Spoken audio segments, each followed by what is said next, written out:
세금이 집을 뺀다. 지금 서울 부동산에서 가장 중요한 숫자는 전세 37,000 가구입니다.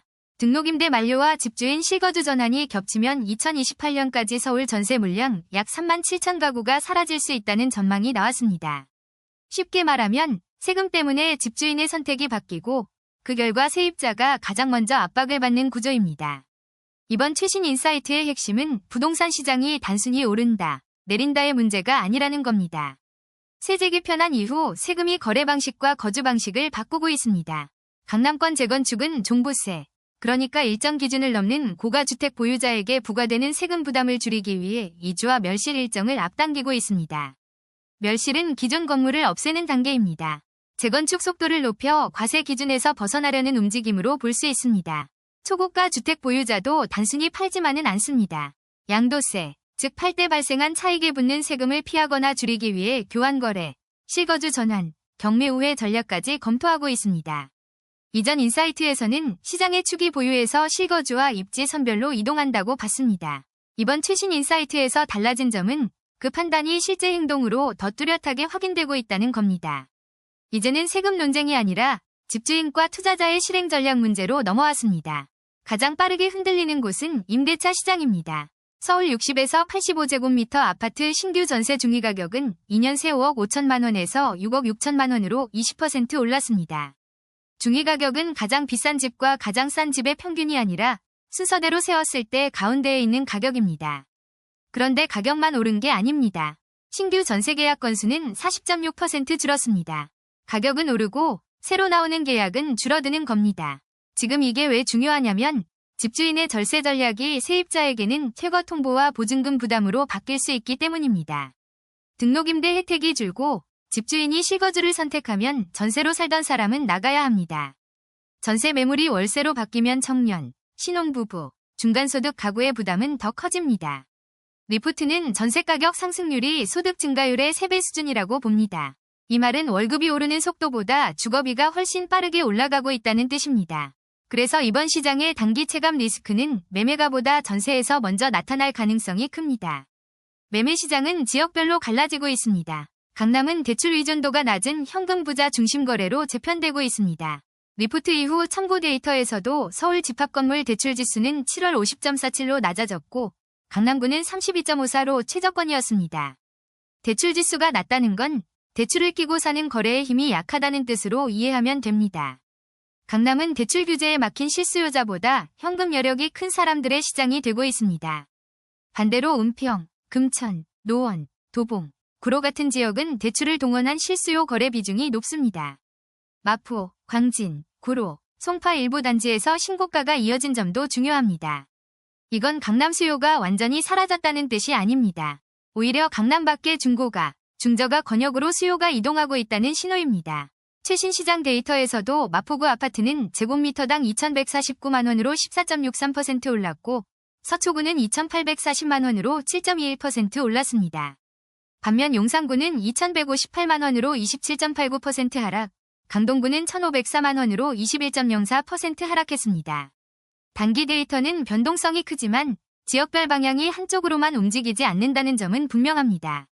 이 채널만의 해석은 여기입니다. 지금 시장을 강남이 꺾였느냐, 안 꺾였느냐로 보면 핵심을 놓칩니다.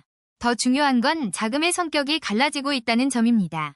강남은 현금 자산가의 방어시장이 되고 비강남 역세권과 생활 인프라가 있는 지역은 대출 가능한 실수요자의 선택지가 되고 있습니다.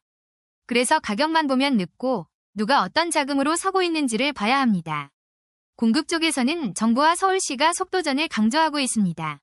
서울시는 청년 안심주택 역세권 범위를 250m에서 500m로 넓혀 2030년까지 17,500가구를 추가 공급하려 합니다. 역세권 범위를 넓힌다는 건 공급 가능한 땅의 범위를 넓히겠다는 뜻입니다. 재건축 공사비 검증 절차도 자율화해 최대 75일 단축을 추진합니다. 공사비 검증은 조합과 시공사가 공사비를 두고 다툴 때 비용이 적정한지 확인하는 절차인데 이 시간이 줄면 사업 속도는 빨라질 수 있습니다. 하지만 공급 대책은 발표와 입주 사이의 간극이 큽니다. 정비사업은 인허가, 이주, 공사비 갈등이 남아있고 그린벨트는 보상비가 변수입니다. 하남 간복 같은 후보지는 토지가격 상승으로 보상비 부담이 커졌습니다. 땅값이 오르면 정부나 사업자가 지급해야 할 보상금이 늘고 사업성이 흔들릴 수 있습니다. 그래서 공급 대책이 나왔다고 주변 자산을 바로 추격 매수하는 건 위험합니다. 발표 물량이 실제 입주 물량으로 바뀌는지, 인허가와 보상, 재원 조달이 되는지를 확인해야 합니다.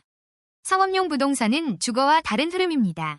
서울 오피스는 2분기 신규 공급으로 공실률이 6.5%까지 올랐습니다. 공실률은 비어있는 사무실 비율입니다. 보통 공실률이 오르면 임대료가 약해질 것 같지만 프라임 오피스는 다릅니다. 프라임 오피스는 위치, 건물 품질, 임차인 수준이 좋은 최상급 오피스입니다. CBD, 즉 서울 도심권의 순임차 비용은 3.3제곱미터당 30만 7천원으로 전 분기보다 2.4% 올랐습니다. 평균 공실률보다 자산 등급을 봐야 하는 이유입니다. 좋은 입지와 좋은 임차인을 가진 건물은 공급이 늘어도 버티고 비핵심 자산은 더 약해질 수 있습니다. 그럼 지금 어떻게 대응해야 할까요? 첫째, 초고가 또는 비거주 보유 자산은 세후 수익률을 다시 계산해야 합니다. 세후 수익률은 세금을 내고 실제로 손에 남는 수익입니다. 가격이 올라도 양도세, 종부세, 장기보유공제 축소가 겹치면 실질 수익은 크게 줄 수 있습니다. 둘째, 실수요자는 신고가만 보고 따라가지 말고 거래량, 전세가율, 대출 가능 금액을 같이 봐야 합니다. 전세가율은 매매가격 대비 전세가격 비율입니다. 이 비율이 너무 낮거나 거래량이 약하면 가격 방어력이 떨어질 수 있습니다. 셋째, 주목할 구간은 실거주 수요가 두터운 서울 비강남 역세권, 그리고 마포, 광진, 구로, 송파 외곽처럼 가격 접근성과 생활 인프라가 같이 있는 단지입니다. 다만 접근성이 좋아 보인다고 무조건 사는 게 아니라 내가 감당 가능한 대출과 보유 비용 안에서 봐야 합니다. 넷째, 건설주는 외형 성장보다 원가율 개선과 PF 우발 채무 축소 여부를 봐야 합니다.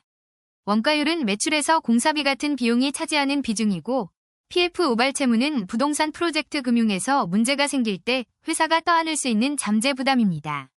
롯데건설과 코오롱글로벌 사례처럼 선별수주, 비주택 포트폴리오, 원가율 개선이 실적으로 확인되는 기업이 상대적으로 방어력이 있습니다.